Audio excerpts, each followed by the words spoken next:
Dando continuidade ao nosso evento, convido Dom Erwin Kreutler, Bispo Emérito do Xingu, Pará, que proferirá a aula inaugural com o tema Amazônia, um desafio para a Igreja e a humanidade.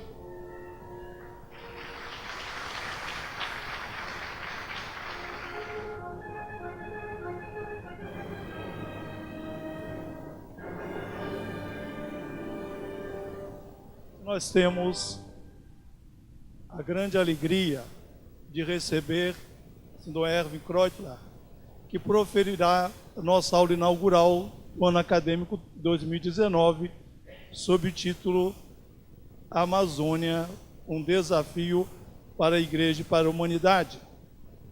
E para mim, pessoalmente, essa é uma grande alegria, porque eu sempre conheci o senhor de ouvir dizer, como fala o livro de Jó, e agora os meus olhos te veem, né? Eu tenho muita admiração pelo senhor, porque eu acho que o senhor, assim, é vamos dizer, um referencial de episcopado, de pastor na nossa igreja. E vejo aqui na frente também o Dom Mauro Morelli, né, que veio aqui, acredito que o senhor é que o trouxe aqui, não é? Também daqueles bispos profetas que a nossa igreja cada vez mais está carente. Assim, ouso apresentá-lo, Dom Erwin, como o profeta da Amazônia, pelo coração ardente de pastor, dedicado aos povos amazônicos, desde a sua chegada à prelazia de Xingu, com sede na cidade de Altamira, no estado do Pará, nos idos de 1965, como presbítero recém-ordenado em Salzburg, na Áustria, para colaborar com seu tio, Dom Eurico Kreutler, então bispo prelado. Quando eu estava escrevendo isso, me veio assim de repente na cabeça, o que fez esse jovem austríaco louco deixar os Alpes gelados pela floresta amazônica quente, deixar as sinfonias de Mozart pela Sinfonia dos Pássaros. E nós fomos recebidos com Mozart, então insistindo, graças a Deus, em colocar Mozart nos intervalos dessa cerimônia. Assim, em 1981, coube-lhe assumir a liderança daquela igreja particular, também na condição de bispo prelado até 2015, por longos 38 anos de ministério episcopal, em condições extremamente difíceis, em que foi confrontado com o brutal martírio da irmã Dorothy Stein e de tantos outros mulheres e homens. Foi confrontado com o trabalho escravo e as injustiças perpetradas por latifundiários, grileiros, madeireiros, fazendeiros, gente do agrobusiness e, mais recentemente, com a construção da usina hidrelétrica de Belo Monte, com suas desastrosas consequências para o meio ambiente e para as populações indígenas e camponesas da região.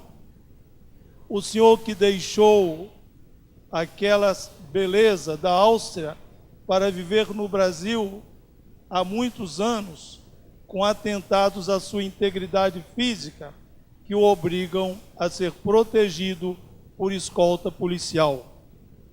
Sua atuação firme como presidente do CIMI, Conselho Indigenista Missionário, valeu-lhe o recebimento de vários prêmios na categoria de direitos humanos.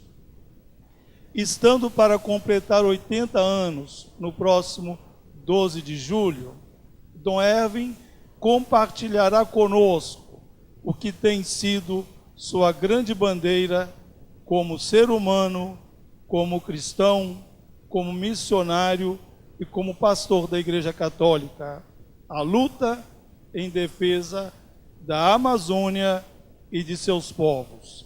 Com a palavra, Dom Erwin.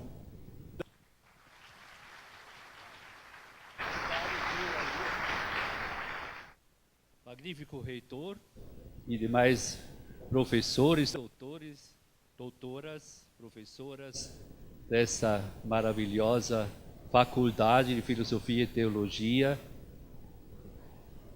da Ordem da Companhia de Jesus. Para mim é um privilégio ter sido convidado para proferir a aula inaugural, especialmente nessa aula magna. O padre Manuel Godoy me soprou agora que aqui foi velada um grande amigo meu, o Dom Pedro Luciano Mendes de Almeida. E até fui convidado para fazer um depoimento no contexto do processo de beatificação deste homem. Para mim não precisava ter processo, para mim ele sempre foi um santo. Obrigado pelas palavras.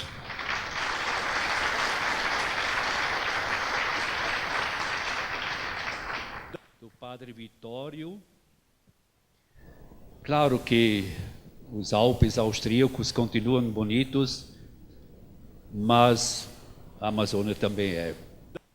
O fato é, quando me fizeram emérito, eu não deixei a Amazônia porque penso que uma árvore velha não deve ser transplantada.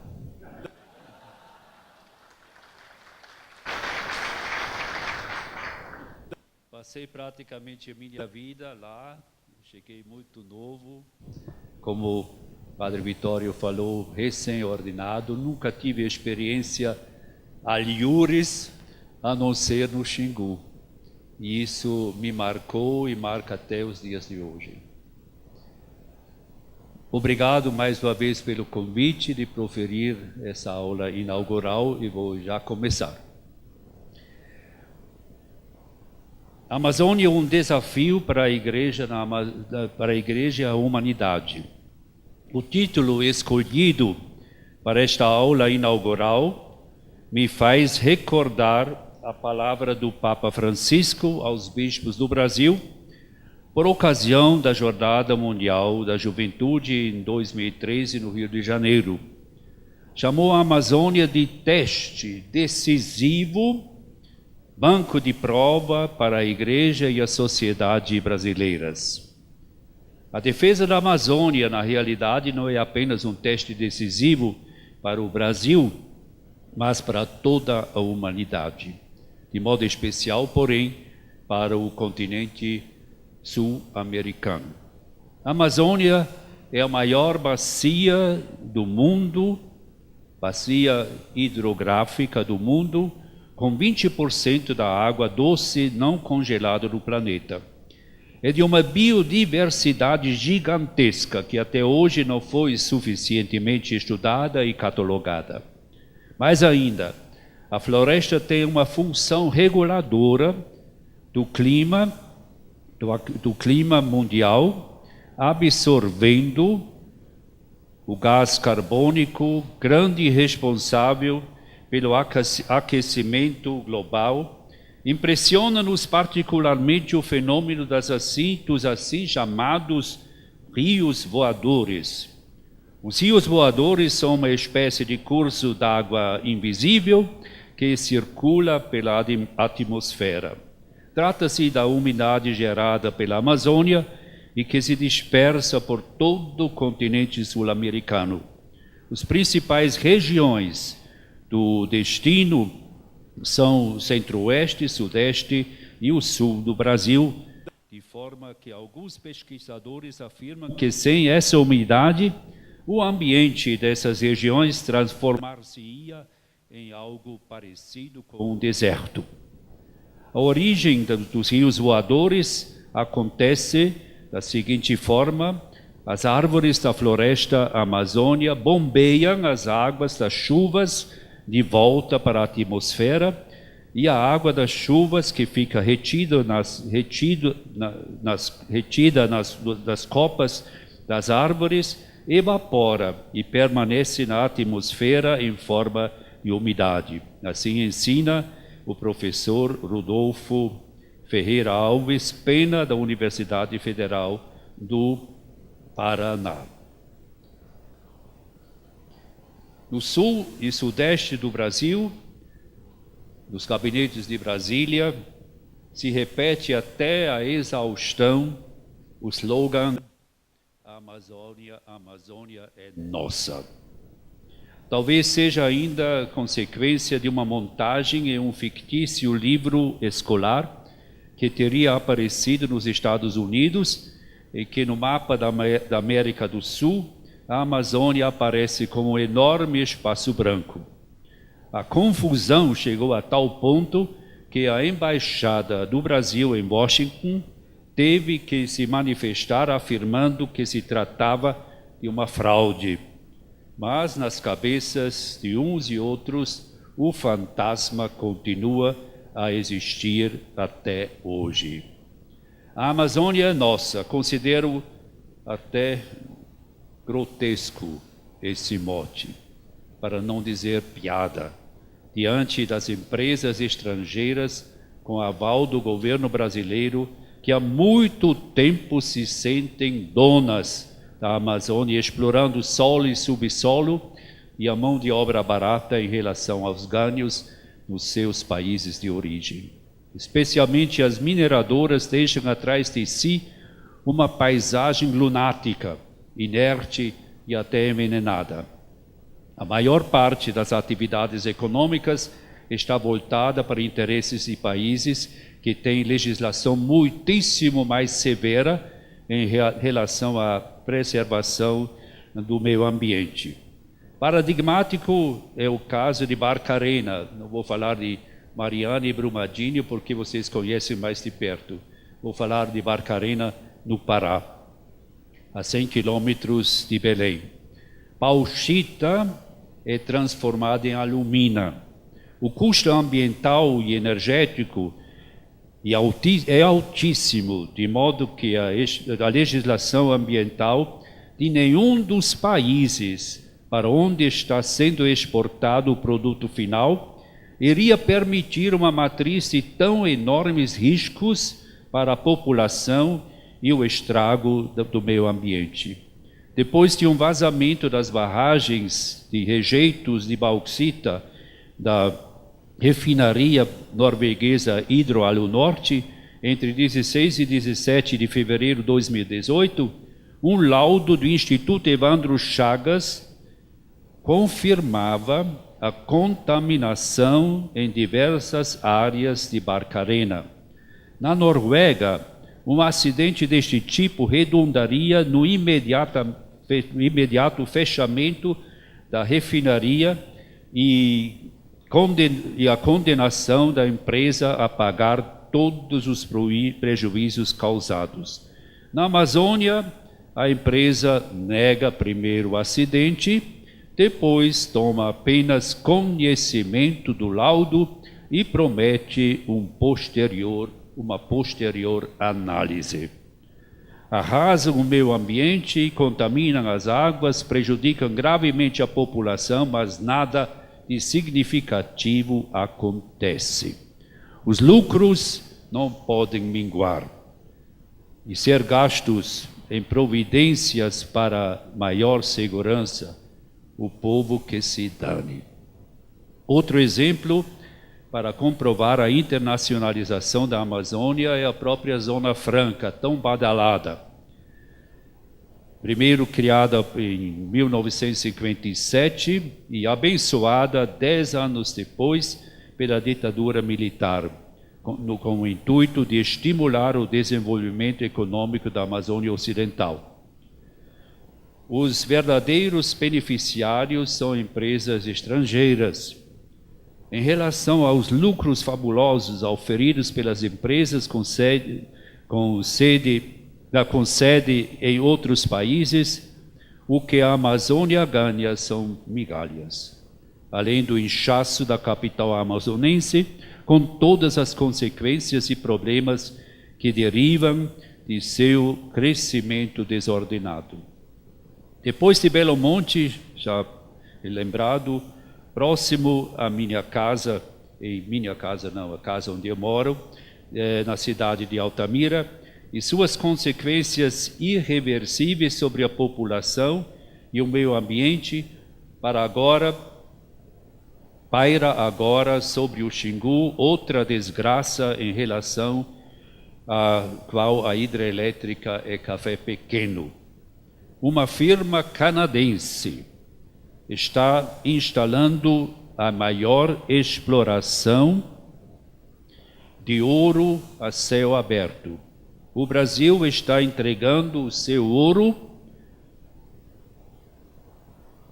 a uma empresa estrangeira em troca de royalties. Já cercaram uma área significativa na volta grande do Xingu. Será um bom pedaço do Canadá no Xingu. Se o projeto chegar a concretizar-se, ameaçará de modo dramático os moradores indígenas e ribeirinhos. Afetará sensivelmente o ecossistema da região e destruirá de uma vez os sítios arqueológicos ali existentes, até hoje não estudados. O cianeto usado para extrair o ouro do minério bruto, tirado do solo ou das rochas, é altamente tóxico.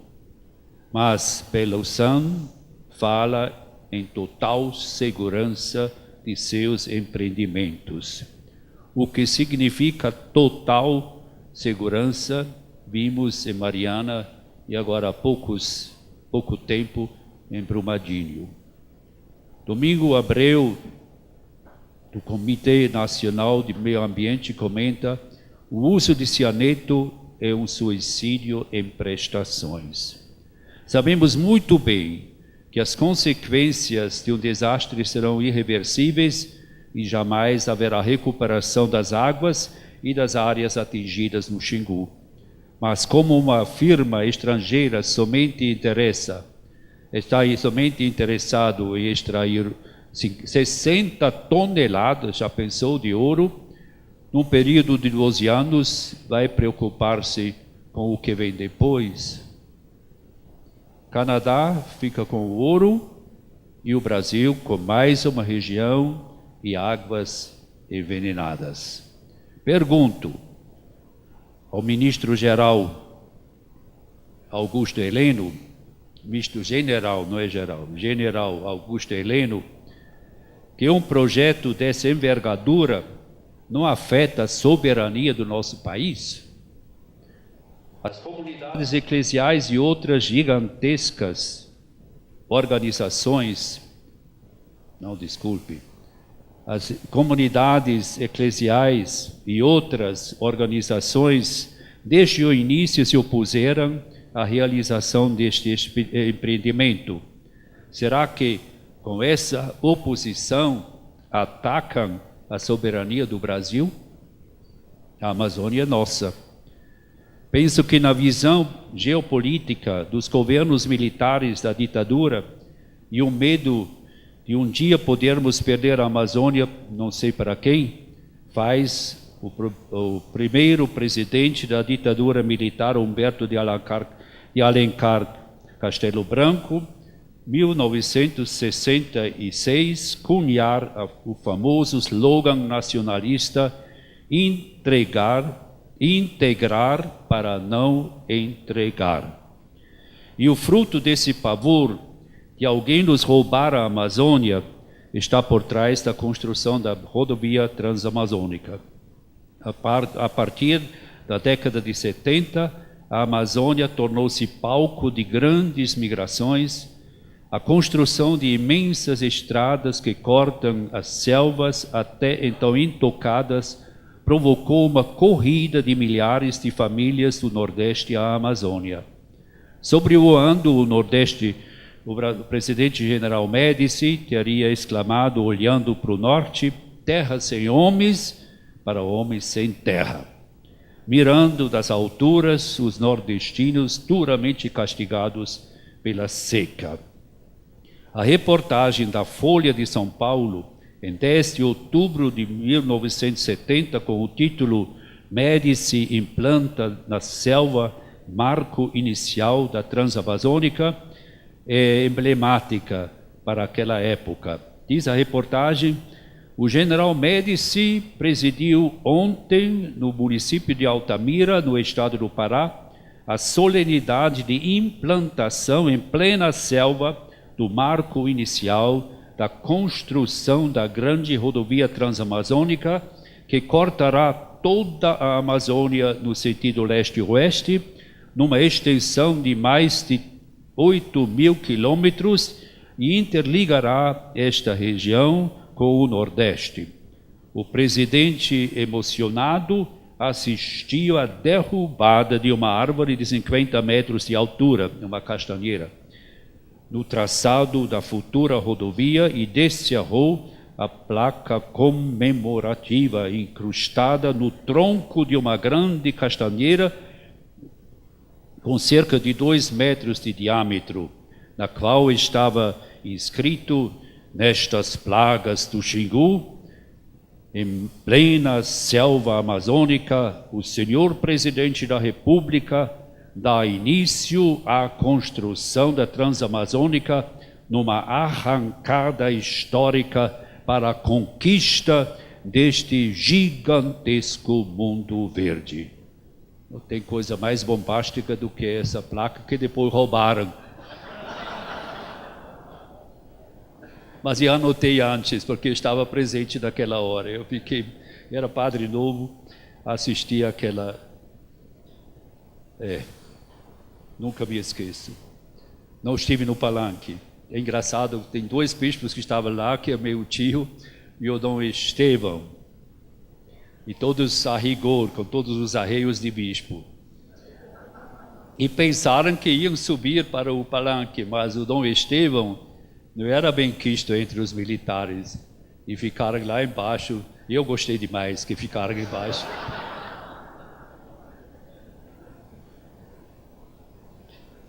Com a abertura...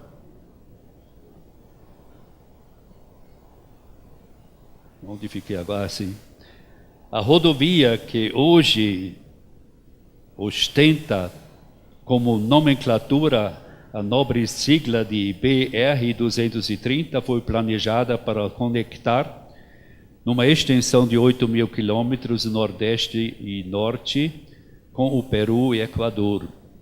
Na realidade, ficou em 4.223 quilômetros e até hoje continua, em sua maior parte, sem asfalto e praticamente intransitável durante o inverno, como na Amazônia se chama a época das chuvas, entre os meses de novembro, dezembro e abril, maio.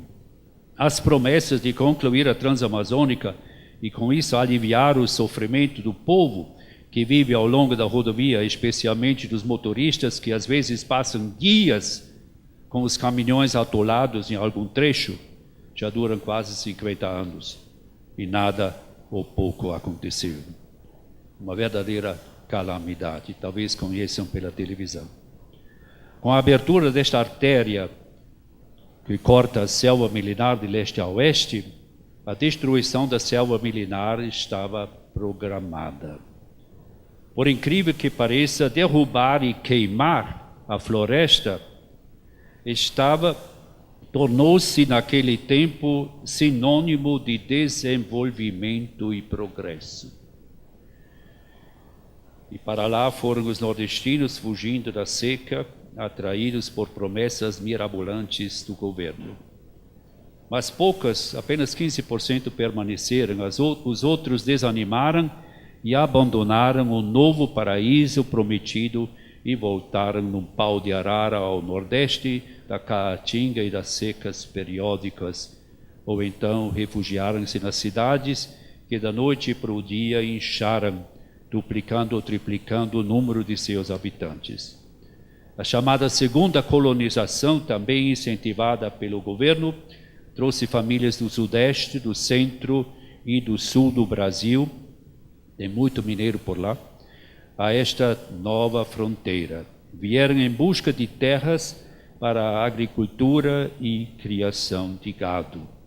Muitos dos pioneiros sujeitos às mais diversas doenças, a malária, ao esgotamento físico, sem assistência médica, sem estradas para o escoamento do produto, sem escola, desanimaram e venderam a preço ínfimo seu lote para fazendeiros, concentrando assim terras já tituladas nas mãos de uns poucos que compraram tantos lotes quantos apareciam à venda, degradando os pequenos lavradores à condição de peões e agregados ou fazendo-os trabalhar à meia nos lotes dos quais eram há pouco tempo donos com título definitivo.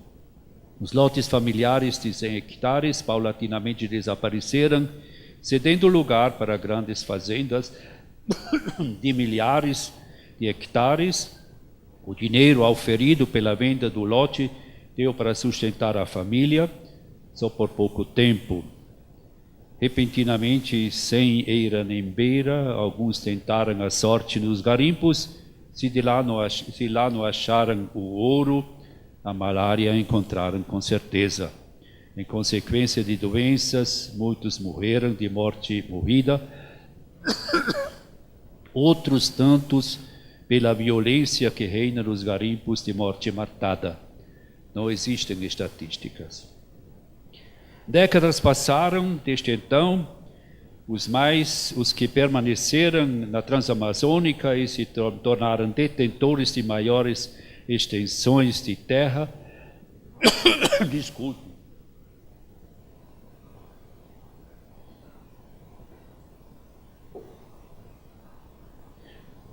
de maiores extensões de terra, em parte até conseguiram bons resultados.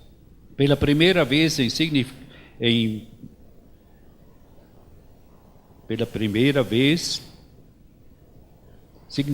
significativas marchas de terra roxa no atual município de Medicilândia, vastos canaviais substituíram a floresta tropical. No entanto, o drama do Pacal, 1983, durante o qual eu mesmo fui preso pela polícia militar, entrou na história como a grande rebelião dos canavieiros contra os maus tratos e a falta de pagamento da safra entregue e a quebra da usina Abraham Lincoln. Durante 9 meses os colonos receberam o dinheiro da safra e bloquearam a estrada transamazônica. Foi tudo pacífico, mas a polícia recebeu ordem de desmanchar. E aí eu estava simplesmente no meio do povo, que é meu povo. Eu tinha visitado todas as comunidades anteriormente, eu sabia da situação. Então, quando soube que bloquearam a estrada, eu vou ficar em casa. Aí fui para lá e fiquei com eles, passei uma noite ou mais, e depois, não sei se peguei malária, mas tive que voltar para Altamira, 90 quilômetros. E lá, depois de uma semana, 1º de junho, eu soube que a polícia militar estava chegando por obra e graça de Jader Barbalho, não sei se é conhecido aqui, para desobstruir. E aí, eu fiquei na rede quando soube, estava no soro, tirei esse negócio e fui para lá. Ainda meio de perna bamba, mas em todo caso fui.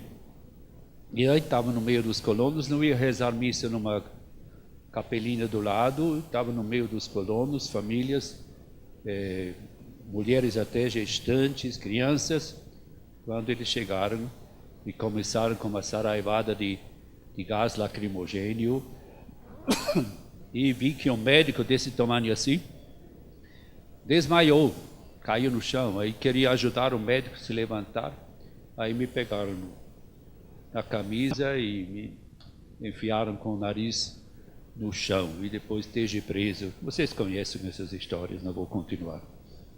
O fato é que fiquei preso e depois liberado quando conseguiram desobstruir. Isso foi em 1983, 1º de junho.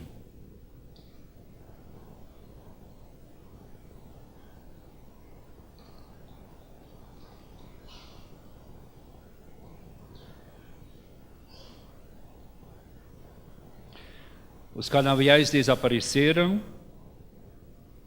os colonos pequenos e médios fazendeiros começaram a investir na pecuária e então o que trouxe bem melhores resultados no cacau. Criou-se uma classe média rural, mas sempre sujeita à oscilação dos preços no mercado internacional. Nos últimos decênios, surgiu uma nova categoria de conquistadores da Amazônia, são os famigerados grileiros, que usurpam terras da União e, através de manobras escusas, mandam confeccionar títulos definitivos de propriedade artificialmente envelhecidos. Dispõem, como nos velhos tempos do cangaço, de forças paramilitares para defender os seus interesses. Usam de suas influências político-financeiras para manter-se em imensas áreas. Querem apropriar-se também de terras pertencentes às famílias de agricultores destinadas a projetos de desenvolvimento sustentável, os tal de PDS. Não respeitam nada e ninguém e avançam sem escrúpulos. As famílias dos pequenos agricultores que ainda nas décadas de 80 e 90 chegaram mormente do Maranhão em busca de um pedaço de chão para plantar e colher e sustentar suas famílias, sempre estiveram na mira desses pseudo-proprietários. Nas décadas passadas, centenas de homens e mulheres perderam a vida de modo violento sem nenhuma investigação. Como indigentes foram enterrados, há cemitérios na Amazônia com cruzes, mas tantos sem cruzes. A mata cresce por cima das sepulturas e esconde o sangue derramado. A justiça, se não é conivente, é ausente.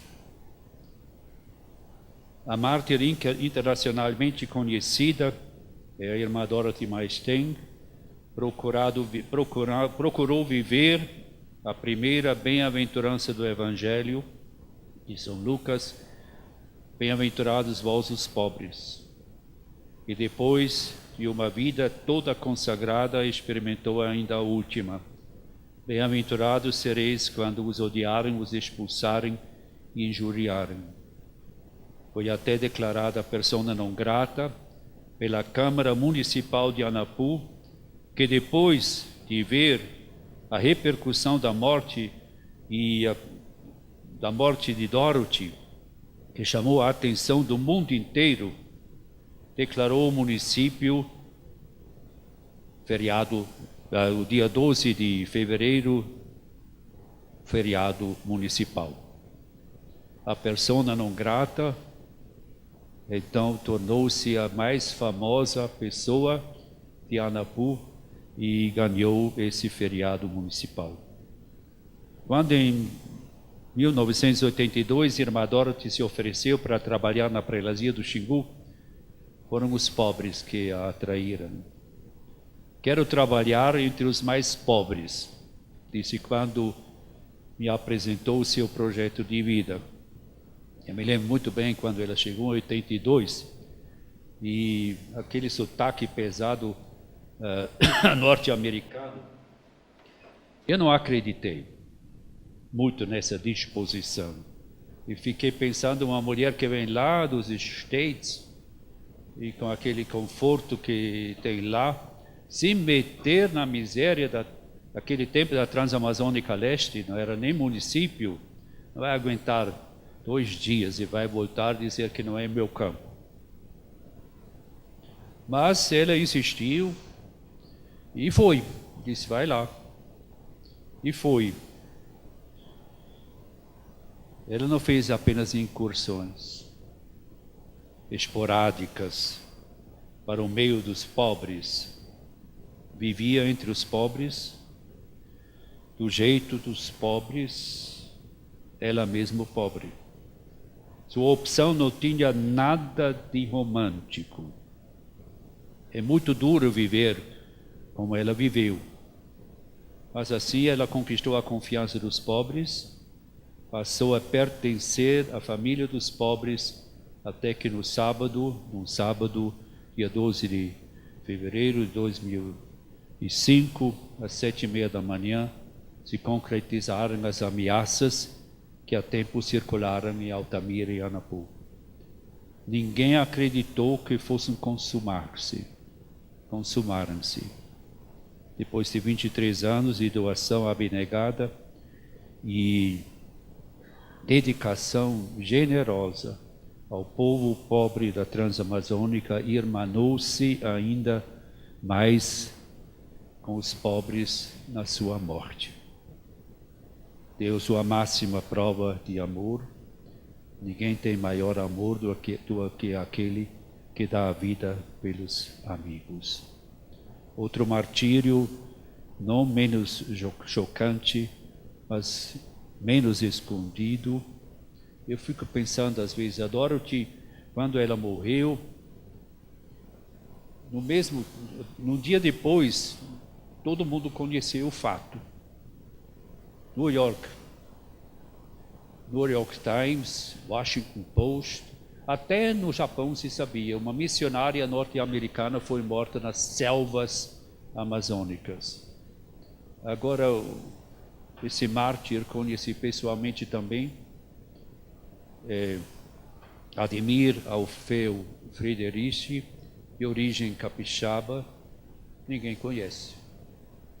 Será que brasileiro, a morte de um brasileiro, a morte martirial de um brasileiro não vale tanto quanto a morte martirial de uma pessoa estrangeira? Isso eu me perguntei sempre. Ele era pai de família, dirigente das comunidades, sindicalista, sempre defendeu os direitos do pequeno agricultor e lutou por dias melhores para o homem e a mulher do campo. Denunciou a exploração ilegal de madeira na área indígena Arara, próxima ao quilômetro 75 da rodovia Transamazônica. No dia 23 de agosto de 2001, Dema escreveu uma carta em apoio ao trabalho de investigação da Polícia Federal em relação aos grileiros da Sudã. 2 dias depois, na madrugada do dia 25 de agosto de 2001, foi brutalmente executado na sua casa. Caiu aos pés de Maria da Penha, sua mulher. Deu apenas para balbuciar: Maria, tome conta de nossos filhos. Conheço muito bem a Maria, é lutadora até hoje. Mulher, eu sempre comparei com aquela que estava ao pé da cruz. Outra Maria, ou a Maria por excelência. A reforma agrária, tão apregoado pelos diversos governos passados, nunca avançou e a concentração da propriedade fundiária continua aumentando. Os planos econômicos voltados para o campo brasileiro não são direcionados para atender as expectativas para um novo modelo agrícola. Sucessivos governos priorizaram sempre o modelo agroexportador e discriminaram a agricultura camponesa, responsável pela produção de alimentos para o nosso país. A Amazônia é nossa, não dos indígenas. O governo e grandes interesses econômicos estão se movendo para anular os direitos dos povos autóctones que habitam a Amazônia há mais de 12 mil anos. De um lado estão os povos indígenas com suas organizações e aliados, os movimentos sociais, do campo e da cidade, o Grito dos Escolhidos, as dioceses da Igreja Católica, especialmente o CIMI, que atuam junto aos povos indígenas, as entidades de defesa dos direitos humanos e os direitos indígenas inscritos no capítulo dos índios, artigo 231, 232 da Constituição Federal do Brasil de 88. Do outro lado, batalham contra esses direitos indígenas os invasores, o agronegócio, grandes empresas de mineração, firmas madeireiras e outros interessados em assambarcar as terras indígenas.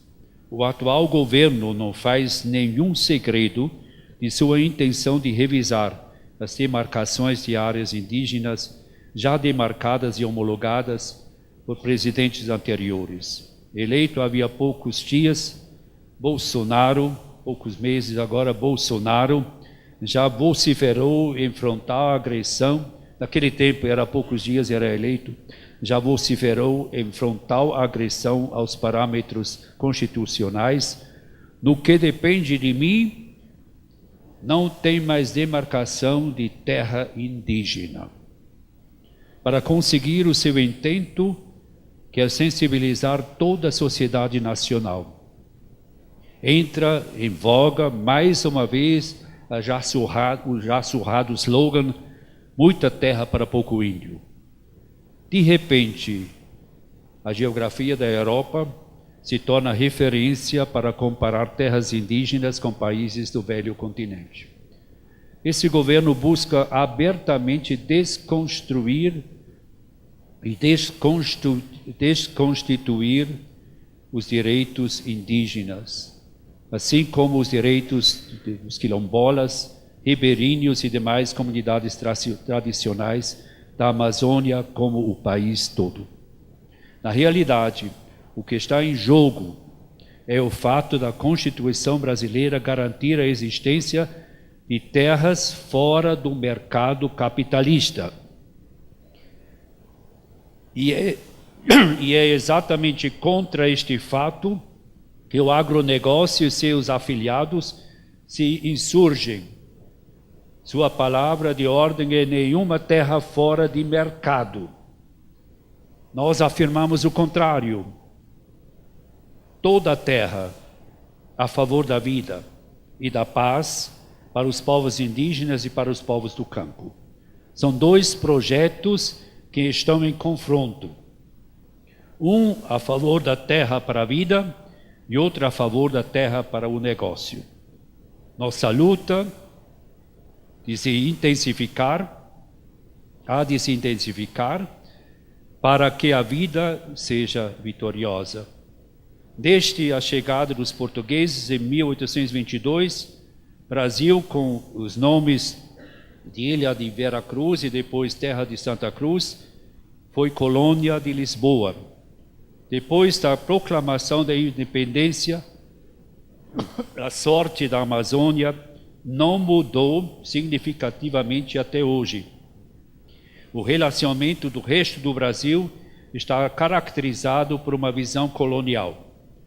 Para a metrópole Brasília, o sudeste e o sul do país, a Amazônia é província madeireira, mineradora, última fronteira agrícola para expandir o agronegócio até os confins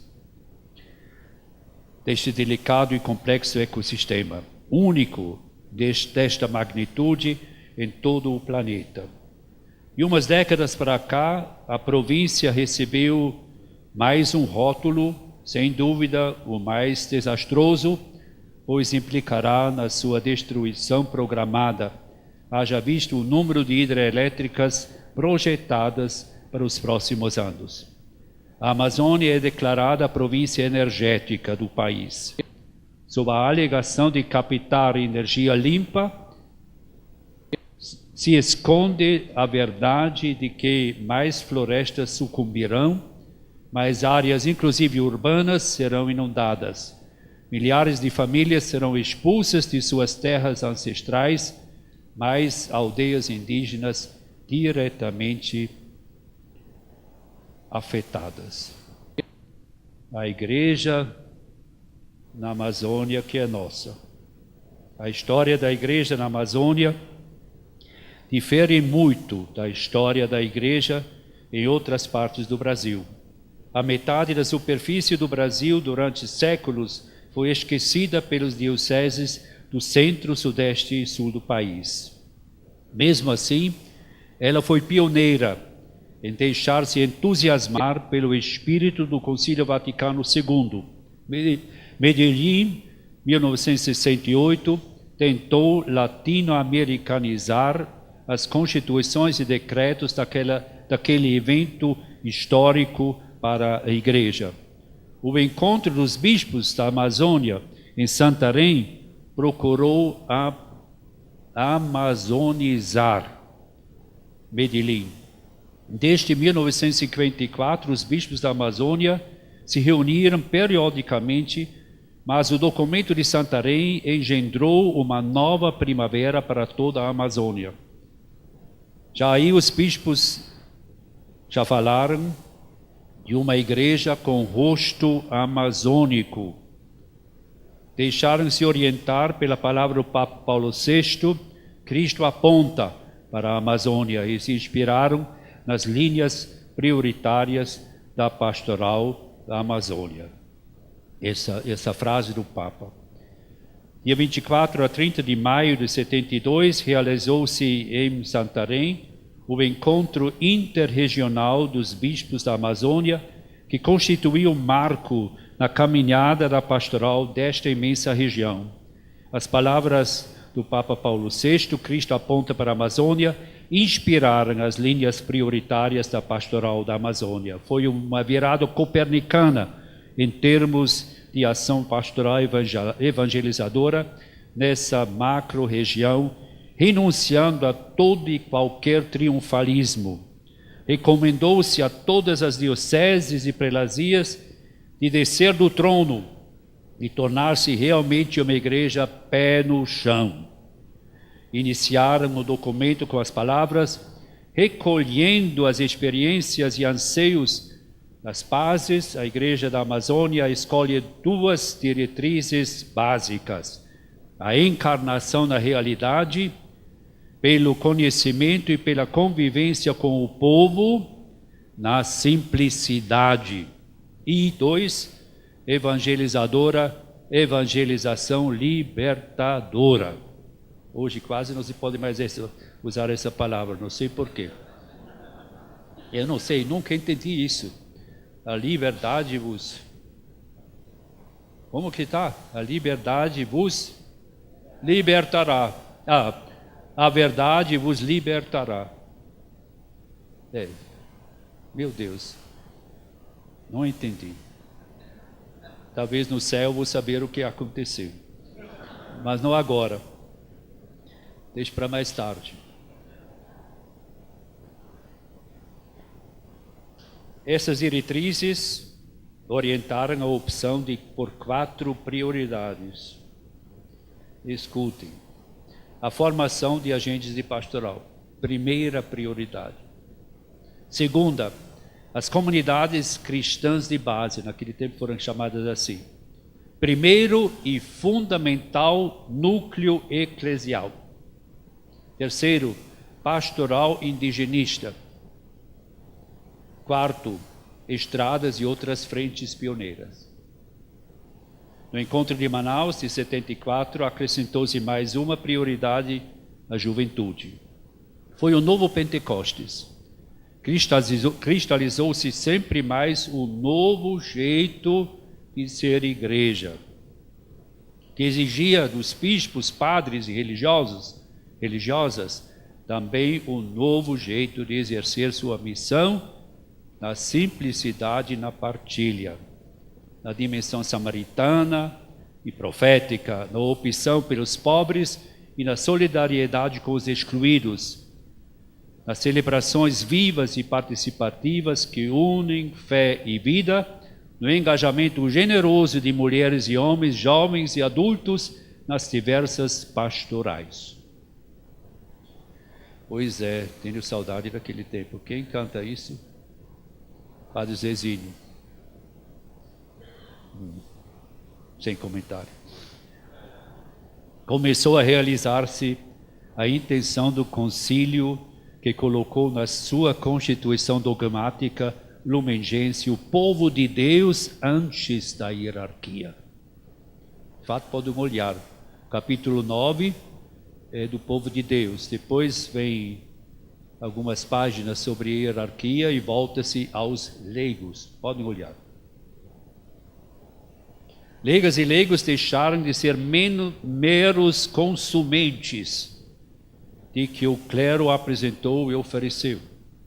Assumiram sua responsabilidade batismal e crismal de colaborar na edificação do reino de Deus na Amazônia.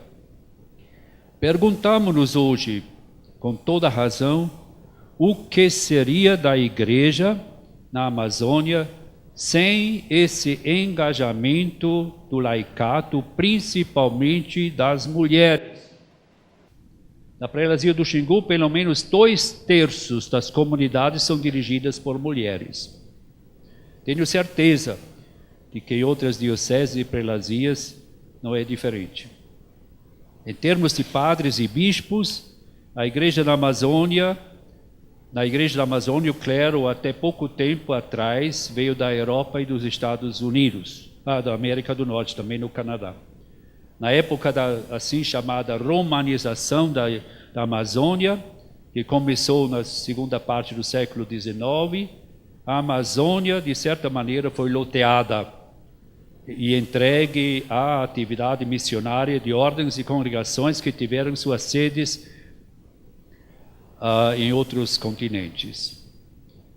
Nem a CNBB se importava muito com a situação do norte do Brasil, já que foi considerada área missionária, até que em janeiro de 1972, Dom Aloysio Lorscheider, outro santo brasileiro, presidente da CNBB, Dom Avelar Brandão Vilela e vice-presidente Dom Ilvo Lorscheider, secretário-geral, visitaram a Amazônia e se deram conta da situação precária em todos os sentidos da igreja na Amazônia.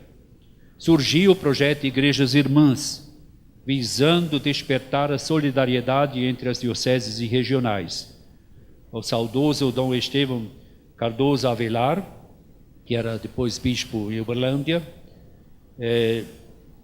em entrevista coletiva à imprensa, comunicou que o episcopado brasileiro incentivaria um programa de ajuda mútua entre as dioceses brasileiras. Aquelas que têm maiores recursos colaboram com as menos favorecidas. De outras, todas as dioceses, ainda que pobres, sempre podem contribuir com fervor em favor de outras mais pobres. Foi uma iniciativa louvável, mas o que as igrejas da Amazônia esperavam apenas parcialmente se realizou. A euforia inicial do Sul alertou, a euforia inicial logo mais abrandou. Bem que Dom Paulo Moreto, então bispo de Caxias do Sul, alertou: quando a ajuda missionária não é cultivada por um relacionamento fraterno, mútuo e gratuito, o esquecimento e a fadiga vão tomando o lugar da solidariedade. Sobra um fio de vida, mas já não há vitalidade. Se a ajuda missionária for adiada até o dia em que todas as comunidades locais de uma diocese são atendidas como merecem, então seguramente não chegará nunca o momento de uma real e generosa colaboração. Desde essa fala de Dom Moreto, já Mauro Moreto, mas era Moreto, né? O Ney Paulo Moreto.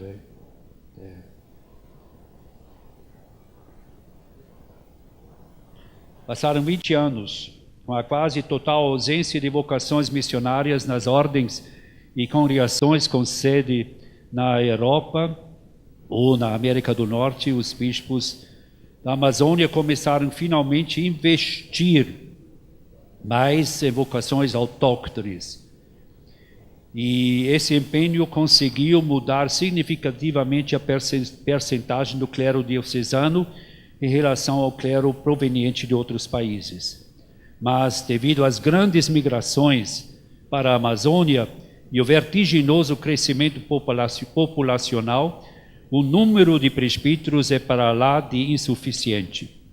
Interessante é constatar que nas cidades ribeirinhas mais antigas, o número de católicos se mantém em torno de 70%, enquanto as cidades fundadas mais recentemente, a presença de comunidades evangélicas pentecostalistas se torna cada vez mais significativa e, em alguns casos, ultrapassa a metade da população. No domingo 15 de outubro, o Papa Francisco se dirigiu aos fiéis e peregrinos reunidos na Praça de São Pedro, no Vaticano, e anunciou a convocação de uma Assembleia Especial do Sínodo dos Bispos para a região panamazônica. Atendendo o desejo de algumas conferências episcopais da América Latina, assim como ouvindo a voz de muitos pastores e fiéis de várias partes do mundo, decidi convocar uma Assembleia Especial do Sínodo dos Bispos para a região panamazônica. O sínodo será em Roma, em outubro de 2019. O objetivo principal desta convocação é identificar novos caminhos para a evangelização daquela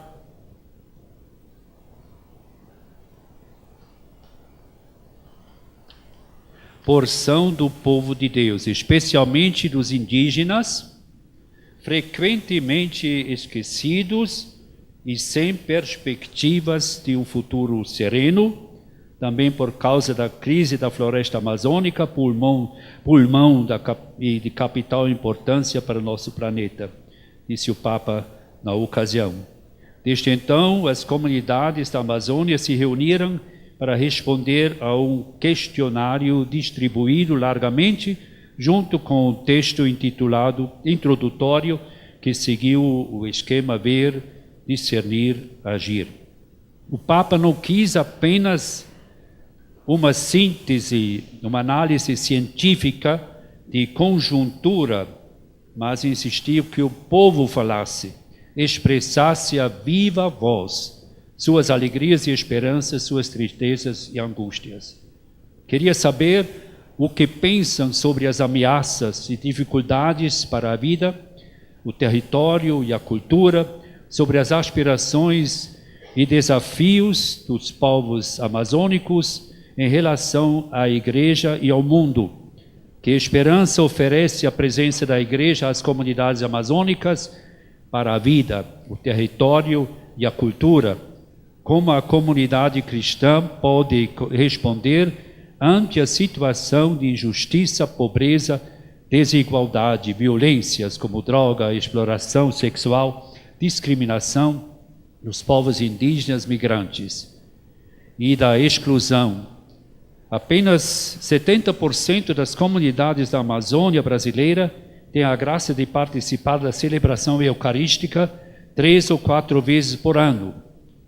A Eucaristia, em vez de ser a fonte para as comunidades, a fonte ápice de toda a vida cristã, se torna um ato litúrgico de exceção, coisa de padre. Quando ele aparece algumas vezes durante o ano. Por isso a Constituição, o Conselho Pré-Sinodal, de que tenho o privilégio de fazer parte, formulou perguntas ao povo de Deus. Um dos grandes desafios pastorais da Amazônia é a impossibilidade de celebrar a Eucaristia com frequência e em todos os lugares. Como responder a essa situação? Outra importante questão para o Papa é o papel dos leigos, especialmente das mulheres. Por isso, os questionamentos como reconhecer e valorizar o papel dos leigos nos diferentes âmbitos pastorais, nos campos catequéticos, litúrgicos e sociais.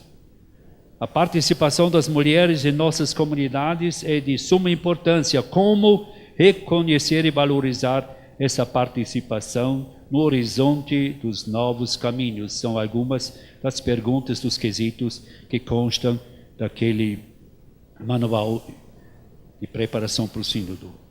O resultado dos inúmeros encontros de indígenas quilombolas, ribeirinhos, povo do campo e da cidade, até evangélicos, foi sintetizado primeiro por região e depois em nível de toda a Amazônia. A síntese das sínteses foi enviada para a Secretaria-Geral do Sínodo no Vaticano.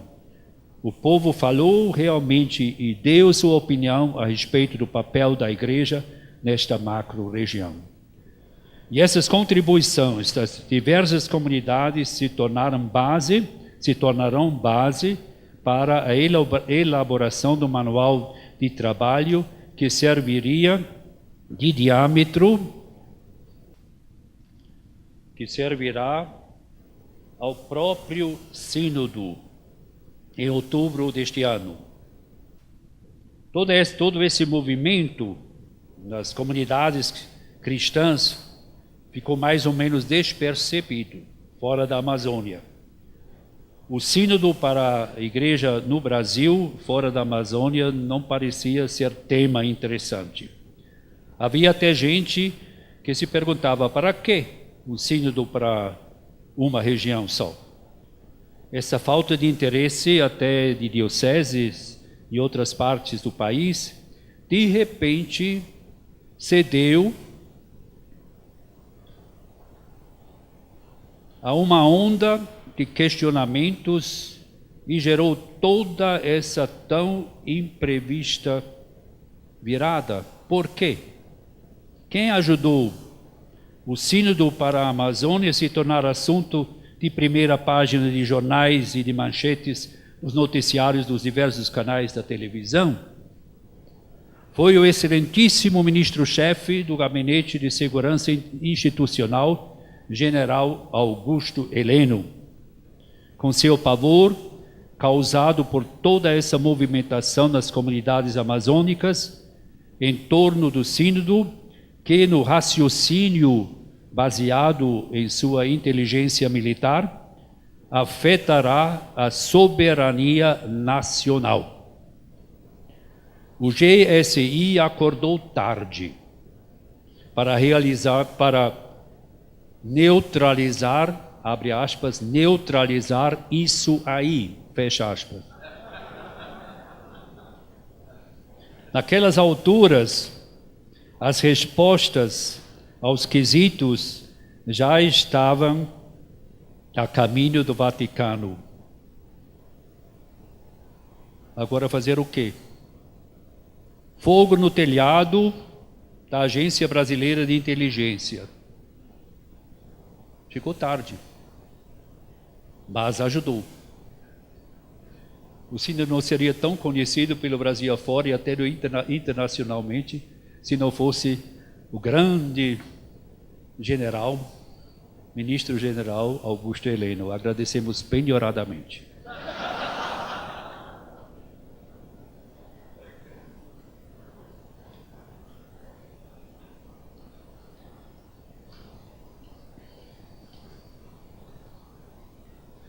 Nunca na história dos sínodos os povos originários receberam uma atenção e afeição tão peculiares. No sínodo para a Amazônia, os indígenas sairão do apartheid, que desde há séculos foram banidos pela sociedade majoritária.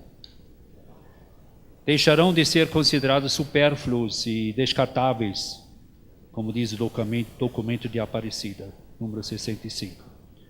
Ocuparão, de repente, a atenção especial de um sínodo de bispos.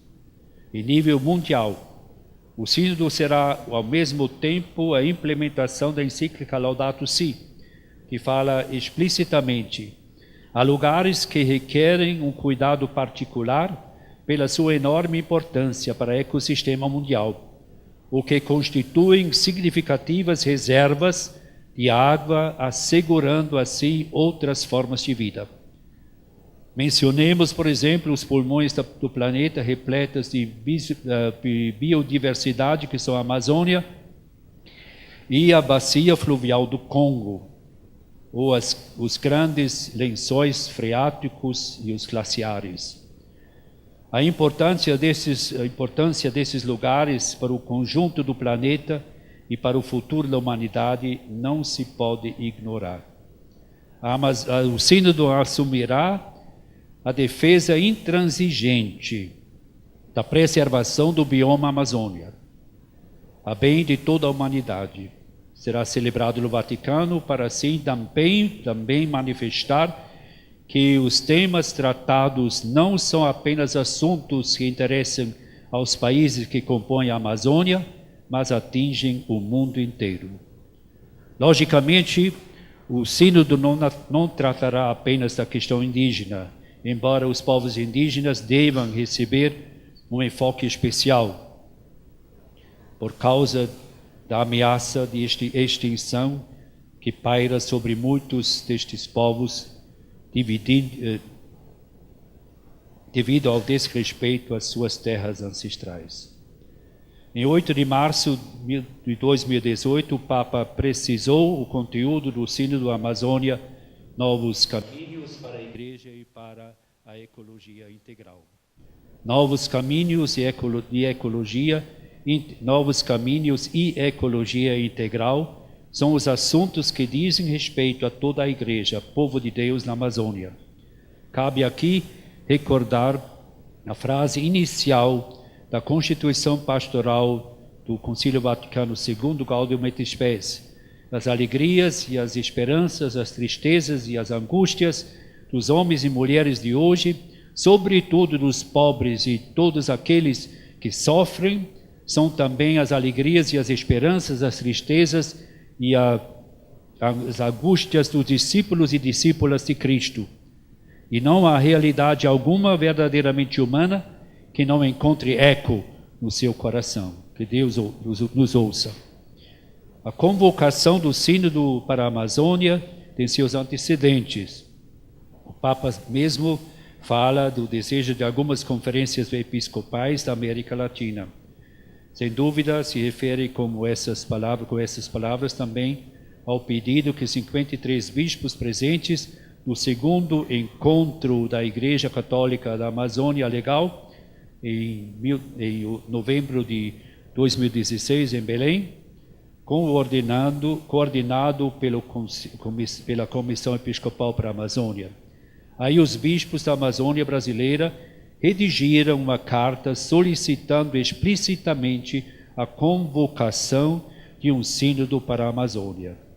Em seu discurso aos povos indígenas, por ocasião de sua visita ao Puerto Maldonado, em 18 de janeiro de 2018, o Papa mais uma vez explicou que o Sínodo para a Amazônia irá tratar.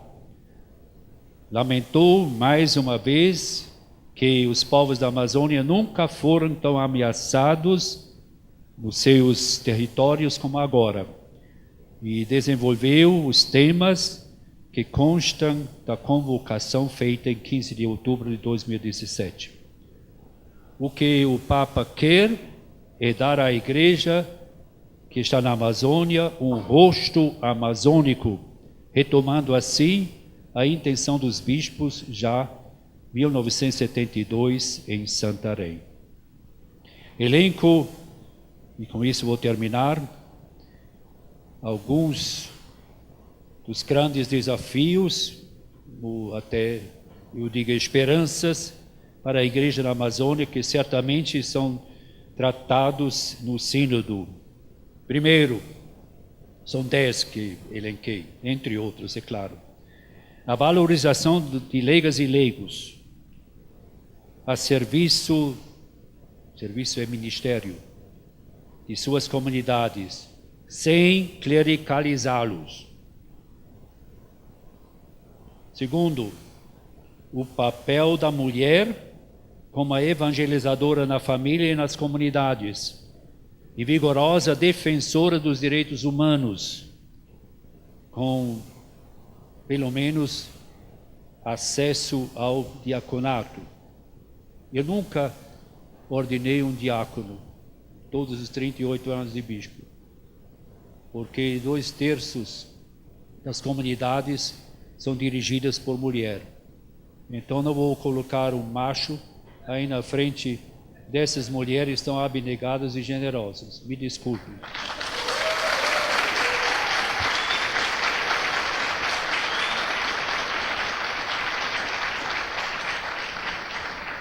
Logicamente não quero escandalizar ninguém. Terceiro, a vocação das ordens e congregações religiosas e sua inserção nas comunidades e na igreja local. Inserção.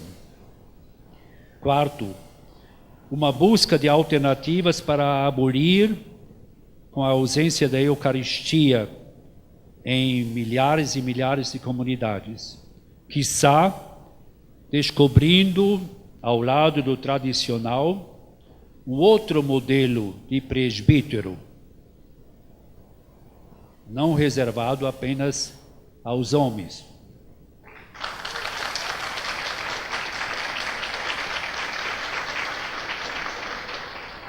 Quinto, a integração de expressões culturais autóctones na liturgia. Sexto, a inculturação da inculturação dos sacramentos na vida dos povos indígenas. Nós usamos até hoje o rito romano. Sétimo, a conscientização e sensibilização de toda a sociedade brasileira em relação à defesa da Amazônia diante da voracidade de empreendimentos que arrasam este macrobioma. 8. A implementação da encíclica Laudato Si nas comunidades da Amazônia. 9. A pastoral urbana frente ao inchaço das cidades e o êxodo rural. 10. A falta de uso de meios modernos de comunicação ou a ausência de equipamentos apropriados. Esses são alguns dos desafios do Sínodo, baseado também naquilo que nós falamos. Vou terminar diante desses e outros desafios. Vou terminar repetindo o pedido do Papa aos bispos no Rio de Janeiro durante a Jornada Mundial da Juventude. Nisto lhes peço, por favor, que sejam corajosos e tenham paresia.